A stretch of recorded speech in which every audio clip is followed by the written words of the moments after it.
Alors, je pense que personne n'a besoin de présenter Alain Gomis, mais je vais quand même tenter de le faire. Pour ceux qui auraient peut-être été sur une autre planète depuis quelques années. C'est quelques milliards. En tout cas, dans cette salle, je suis assez certain qu'on ne te présente plus.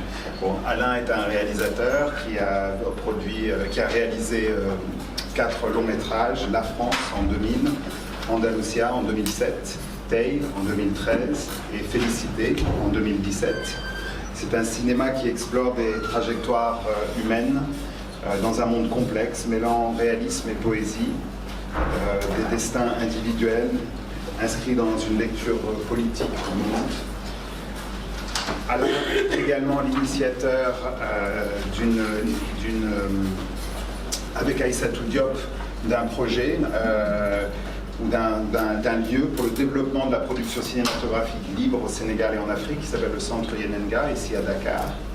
Et en dehors de l'immense respect et admiration que j'ai pour le travail d'Alain en tant que cinéaste, nous l'avons invité à devenir un des professeurs de cette académie pour une raison toute particulière.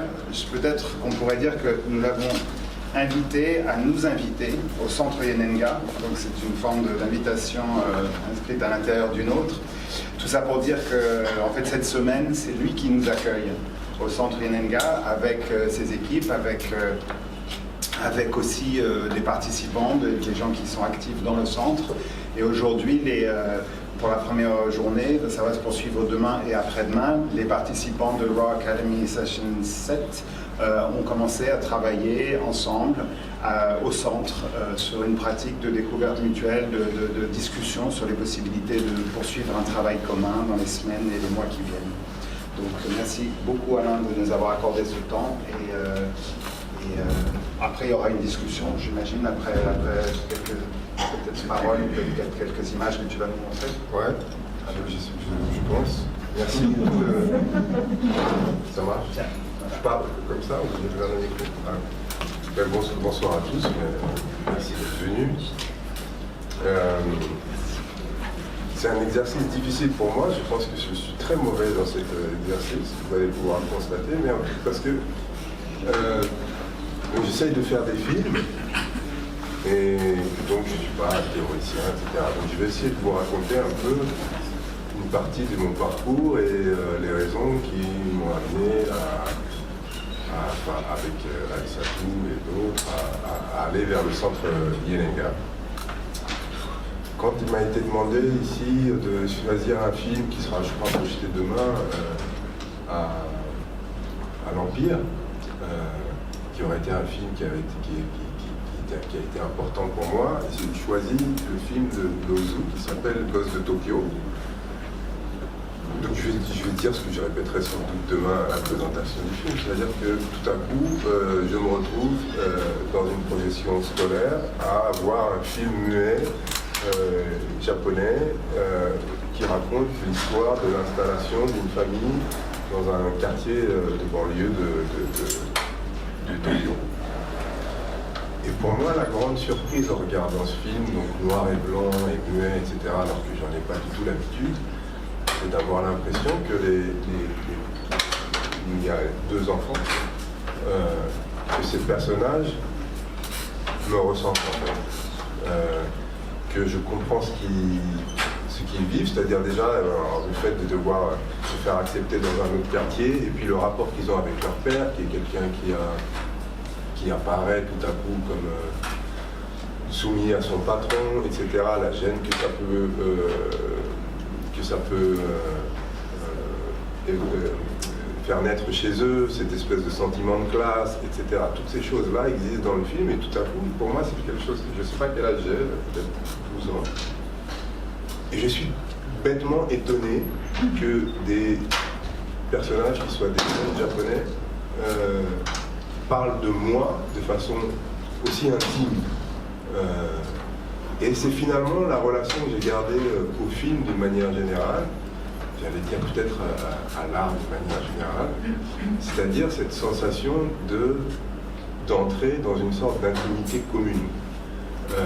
Un espace qui à la fois est localisé, contextualisé, etc., mais qui finalement donne accès à des sentiments, à des états, à des choses qui appartiennent à différentes sociétés, qui après se traduisent différemment en fonction de là où on vit. Mais tout à coup, ce qui se passe là, à la fois est sans doute pertinent dans le contexte japonais de l'époque, mais en même temps me parle à moi en dehors même de son contexte politique précis, mais dans mon contexte politique à moi, il veut dire quelque chose.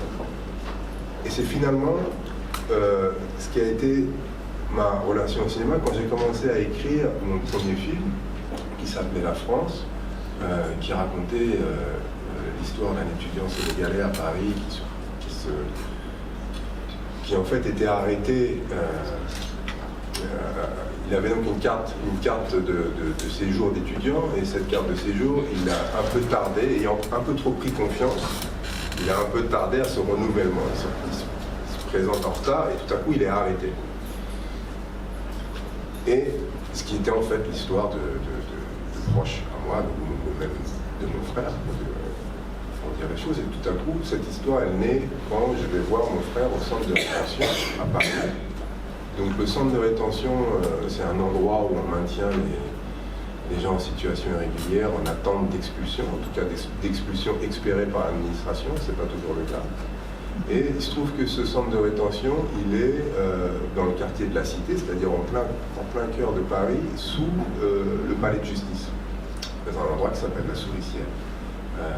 En dessous d'une magnifique église avec des vitraux que les gens viennent visiter du monde entier, c'est-à-dire en dessous du Paris touristique, il y a mon frère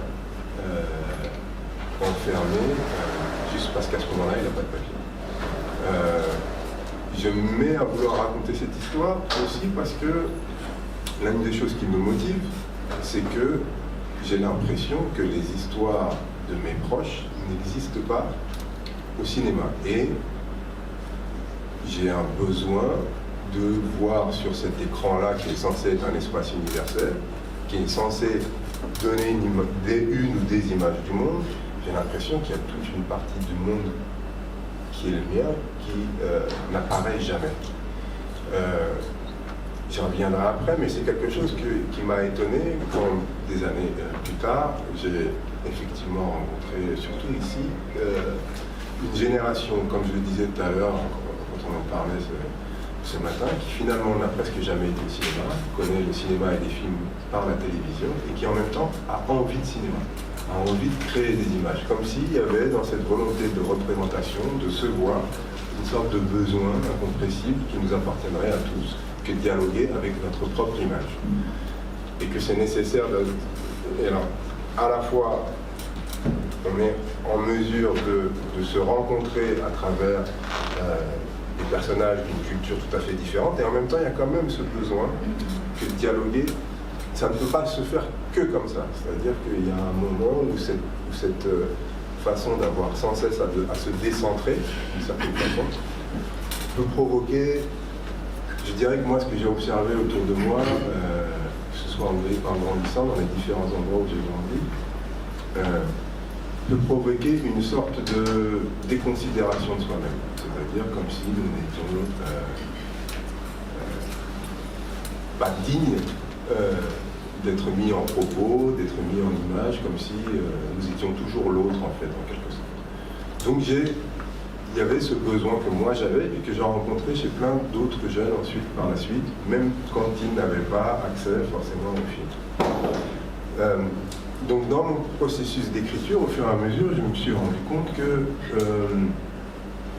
finalement, j'essayais de travailler des personnages et de les intérioriser tous, de trouver l'endroit où ils me ressemblaient, de trouver l'endroit où je leur ressemblais, et d'essayer d'accéder à cette chose qui finalement transcende leur contexte particulier. Donc tous les personnages que j'ai travaillés, et après dans la mise en forme, dans la réalisation elle-même, il s'agissait à la fois de partir d'un contexte particulier et en même temps d'essayer de trouver dans ce contexte particulier quelque chose qui finalement était de l'ordre de c'est assez général. Par exemple, finalement, je me suis rendu compte que l'histoire de ce jeune Sénégalais à Paris qui hésitait entre rentrer et partir, qui, en gros, en 2 mots, c'est quelqu'un qui était assez virulent, enfin, qui essayait de dire à tous ses compagnons, etc., qu'il fallait absolument rentrer. C'était une époque où les étudiants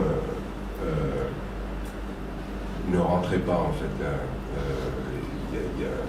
Il y avait quelque chose où ils faisaient leurs études, et en faisant leurs études, bien qu'ils disaient souvent on va rentrer, on se constatait que finalement ils restaient là pour X raisons, y compris parce que leur famille leur demandait de rester. Et je me suis rendu compte qu'en fait la trajectoire de ce personnage-là, en dehors de... c'était finalement celle d'un jeune homme qui tout à coup, à cause de cette situation, se retrouvait face à ses convictions. Qui avait une différence entre l'homme qu'il espérait être, l'homme qui prétendait être, et l'espèce d'image qu'il avait fabriquée de lui-même et à laquelle il voulait accéder, c'est-à-dire celui qui, au contraire, allait rentrer, accéder, était venu accéder à un savoir, en tout cas un savoir-faire, des choses qu'il allait ensuite rentrer chez lui pour travailler.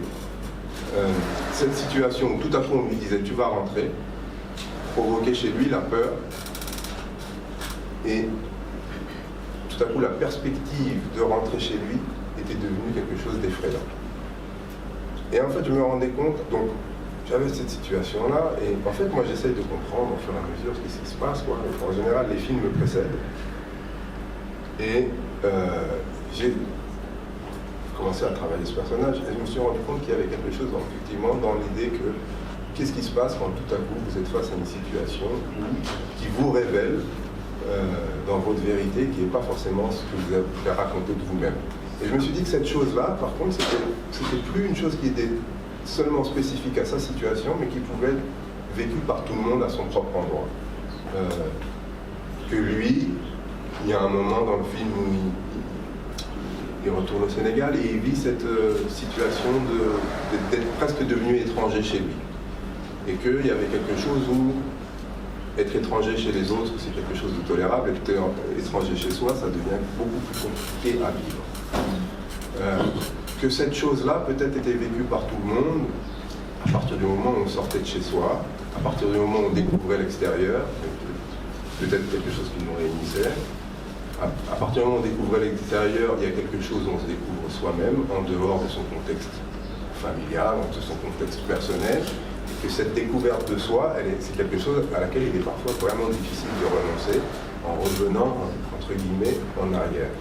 Tout ça pour dire que, en travaillant ce personnage sur cet aspect-là, en essayant de comprendre ce qui se passe à l'intérieur de lui, tout à coup, j'essaye de rejoindre des préoccupations qui sont finalement peut-être celles de tout le monde, que n'importe qui, à son endroit, peut essayer de comprendre l'embarras de ce personnage qui se retrouve entre deux mondes. Donc j'ai continué donc j'ai fait ce film-là, et puis j'ai continué à faire des films. Et alors, je me suis retrouvé dans une drôle de situation au fur et à mesure. Au départ, j'ai commencé à faire des films, et puis quand j'avais la possibilité de les faire et d'avoir de l'argent pour les faire, j'étais très content. Et puis se sont posées des questions de production, au fur et à mesure. Donc je suis arrivé jusqu'au film, le dernier que j'ai pu faire, qui était Félicité. Et donc je suis arrivé à des films qui étaient peut-être parfois un peu plus vus, mais qui étaient un peu plus vus par un certain public.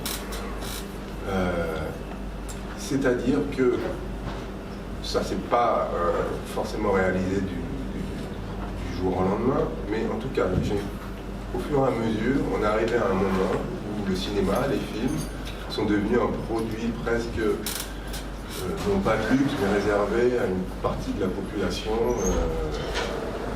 déjà, d'une certaine façon,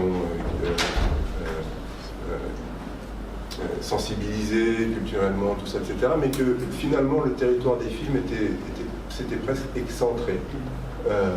Et que ceux à qui on voulait parfois s'adresser, et si je parle juste des quartiers où je fréquente, où j'habite, d'où je viens, etc., il fallait presque les prendre et les amener dans ces endroits-là. Ça pouvait être qu'un acte volontaire et que ça ne se faisait pas de soi. Donc on arrive tranquillement à cette espèce de situation où le cinéma est devenu un endroit soit de divertissement, soit d'interrogation d'une classe moyenne supérieure qui s'est formée, qui a formé son économie et sa cohérence économique autour de ça, et qui ne cherche même plus en fait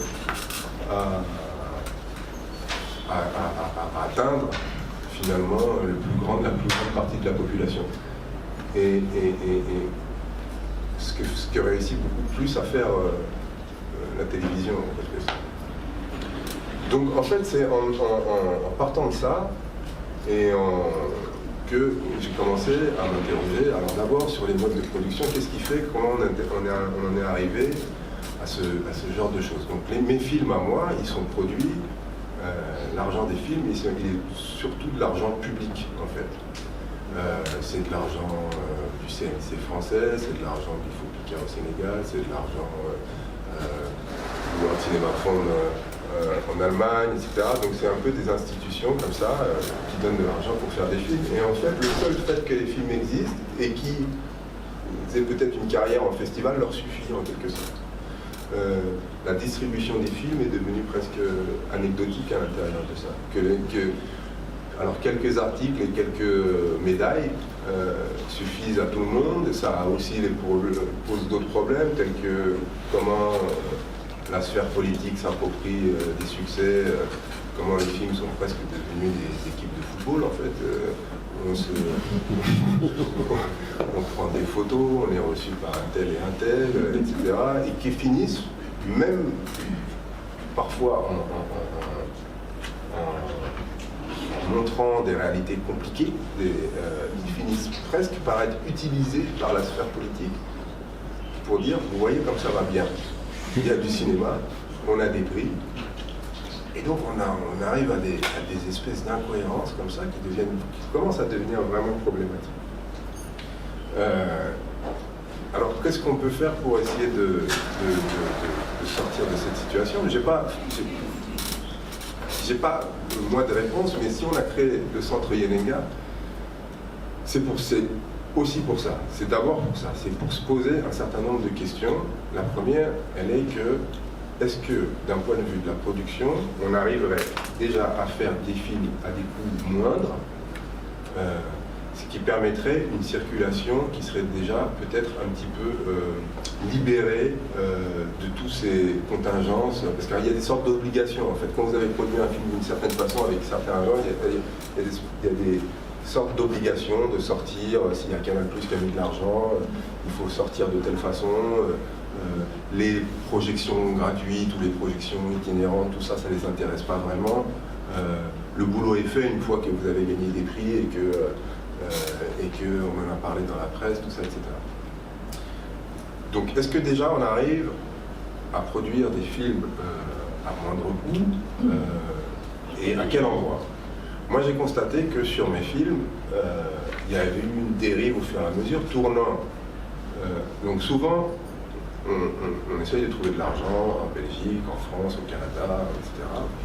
Et cet argent permet de faire la post-production des films. Alors qu'est-ce qui se passe quand on fait ça?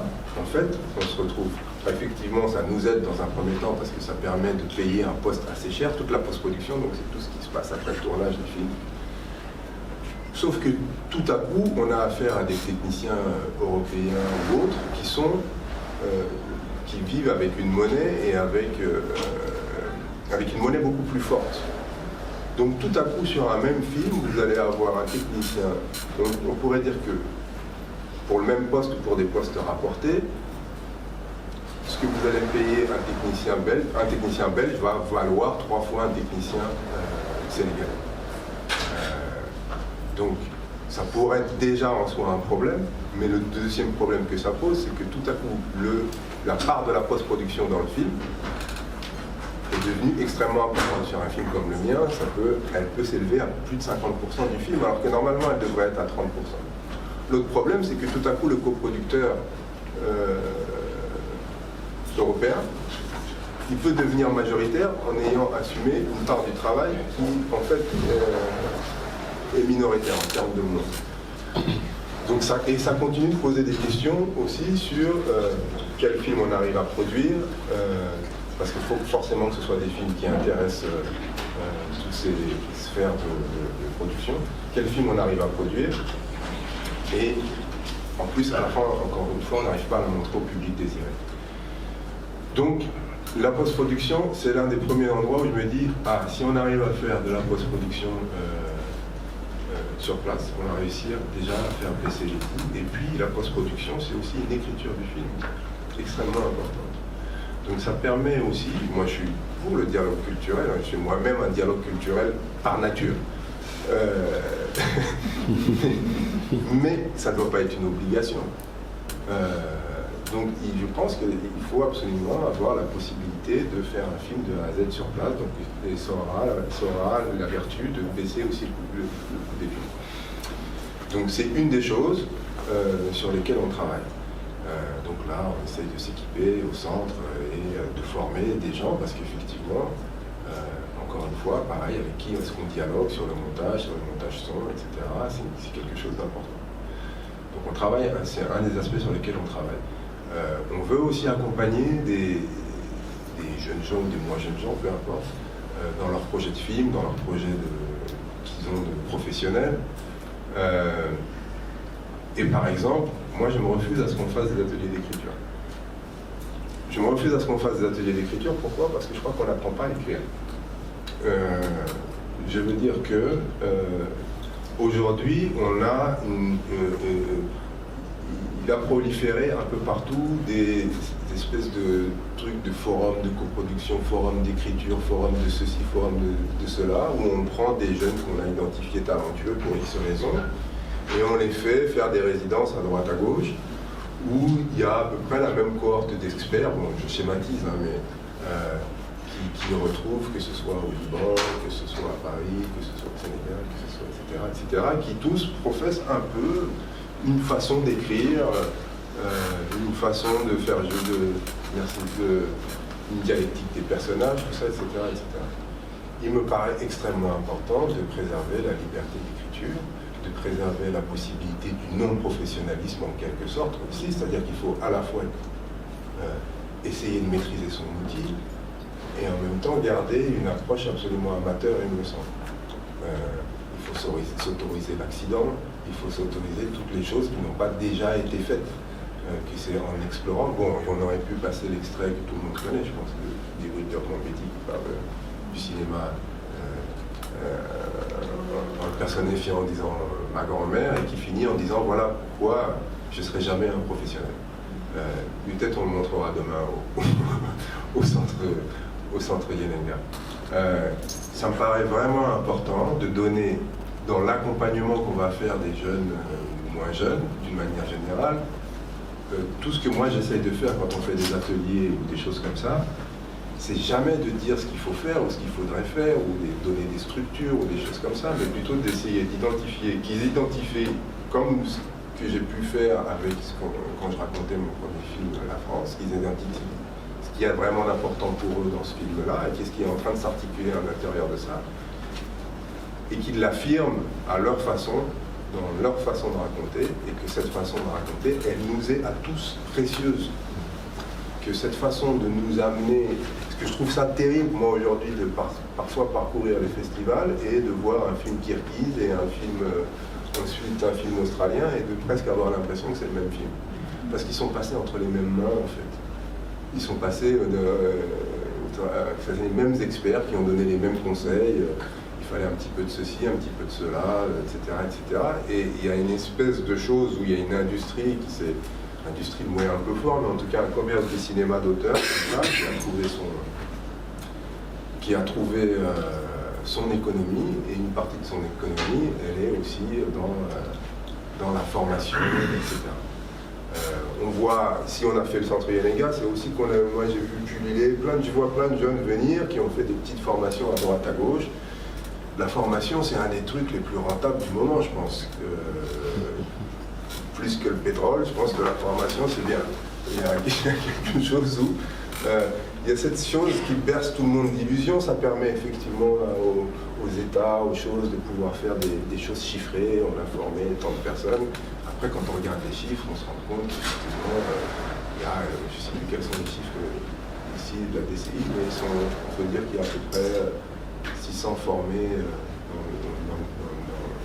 dans le secteur du cinéma au Sénégal chaque année. Bon, je ne sais pas ce que ça veut dire au fond. Donc il y a toute cette chose-là, de cette espèce d'industrie bien pensante, de commerce bien pensant, qui tourne sur lui-même et qui au final fait des films, des objets étrangers, qui vont être diffusés dans des espaces excentrés, ou en tout cas centrés, mais où la population n'est pas. Et il y a une espèce de... Le cinéma, ça reste pour moi quelque chose populaire, et populaire, ça signifie pas, parce que comme après, on finit par nous opposer aussi l'idée que pour toucher les gens, il faut faire du cinéma commercial. Moi, j'ai aucun problème avec le cinéma commercial, avec le cinéma de divertissement, etc. J'aime ça beaucoup. Et je ne crois pas que ce soit l'ambition de chacun, d'aucun cinéaste, de faire des films où les gens s'ennuient. C'est l'ambition de personne. Mais voilà, on nous a souvent opposé à un cinéma de divertissement, que c'était le cinéma que les gens voulaient voir. Et d'abord, je trouve que ça pose un problème qui est que considérer la population comme étant inapte comme si on devait leur fournir des espèces de produits ou de sous-produits, que ce seraient les seules choses qu'ils soient capables de voir, de regarder, et que le reste c'était pour des gens éduqués, soi-disant. Je trouve que c'est extrêmement insultant. Comme d'autres gens ici, je viens du quartier populaire, et je trouve que cette espèce de façon de stigmatiser un cinéma ou des formes artistiques en disant qu'elles seraient réservées à des élites, je trouve que c'est d'abord une insulte faite aux gens d'une manière générale.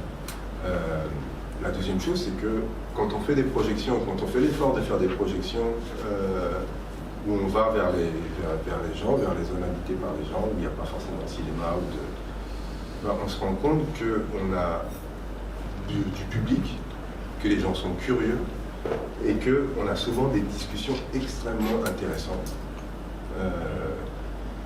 Un film comme Tay, on l'a montré, on a fait une tournée aux États-Unis, on a fait beaucoup de centres de community center, des choses vraiment à destination dans des centres sociaux en fait, en quelque sorte. Mais c'était des discussions à n'en plus finir, quoi. Sur la vie et la mort, on peut discuter pendant très longtemps. Donc on s'interrogeait aujourd'hui avec le groupe, on s'est rendu compte que effectivement c'était des choses alors dans le groupe de Raw Material, donc nous on a fait, donc on les a accueillis, on a 10, je sais pas, étudiants, je sais pas des étudiants, mais bon, on va dire ça par commodité sénégalais, et 10 et 8 donc de Raw Material qui viennent d'un peu de Hong Kong, aidez-moi, de Palestine, Brésil, Turquie, Pakistan, Écosse. Et tout le monde a le même problème en fait. Quand on a commencé à évoquer ces questions, c'était juste une façon de se présenter. Je pensais que ça allait durer 20 minutes. On a pris 3h30 quoi. On a pris 3h30 et tout le monde à son endroit partageait quelque chose de cet ordre-là. C'est-à-dire de cette espèce de fracture entre les gens et les formes artistiques. Et donc on s'est interrogé, qu'est-ce qu'on fait? Moi j'ai pas de théorie, donc le Yenenga, et d'ailleurs j'invite tous ceux qui sont là à venir, pas seulement réfléchir, mais venir essayer des choses avec nous. Il se trouve qu'il y a aujourd'hui un film sénégalais que j'aime beaucoup, de Mamadou Dia, que peut-être certains d'entre vous ont vu, qui s'appelle Bamoun Nafi, le père de Nafi, qui est un film qu'il a fait quasiment sur fonds propres, en collectant un peu de l'argent autour de lui. C'est un film je ne me souviens plus de la somme, mais il l'a fait pour très peu d'argent. C'est un très beau film qu'il a tourné à Matam, et donc je ne vais pas vous raconter l'histoire,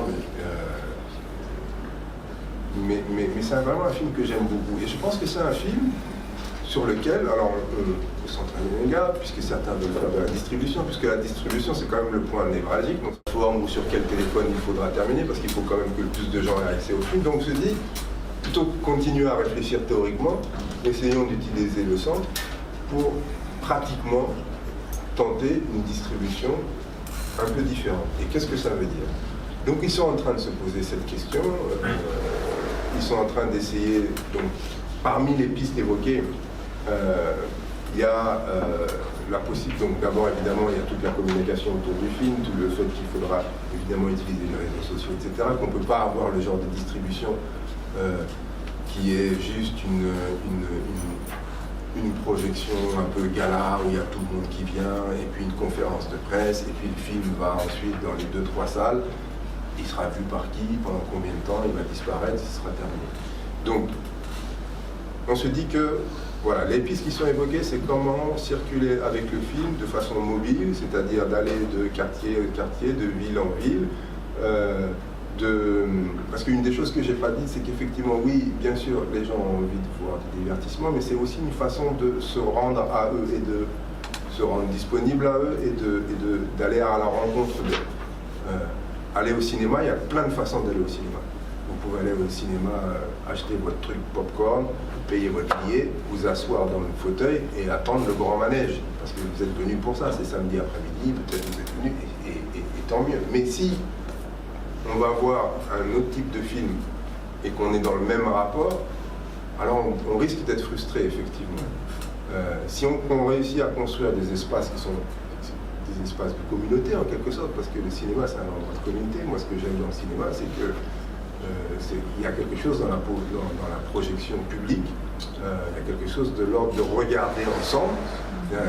On ne regarde pas un film pareil quand on est tout seul devant son ordinateur ou tout seul chez soi, ou quand on est dans une salle.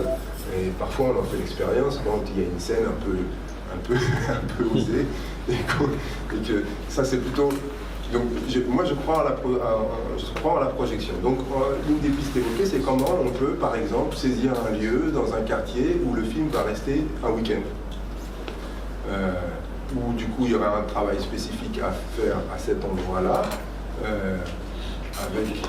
Alors peut-être qu'au départ il y aura eu des projections publiques et j'allais dire, gratuites pour faire connaître le film, etc., pour qu'on en parle, mais est-ce qu'on arrive à la fin à s'installer dans un endroit, faire venir les gens dans cet endroit-là, à quel tarif, donc gratuit, pas gratuit, à tel tarif, il y a plein de possibilités, ça peut être gratuit et puis les gens donnent ce qu'ils veulent, enfin il y a plein de choses qui existent. Aujourd'hui, ils sont en train de réfléchir à ça et je pense qu'il faut le faire, il faut juste essayer. Moi, je leur dis juste, il faut penser à la campagne d'Obama, en quelque sorte.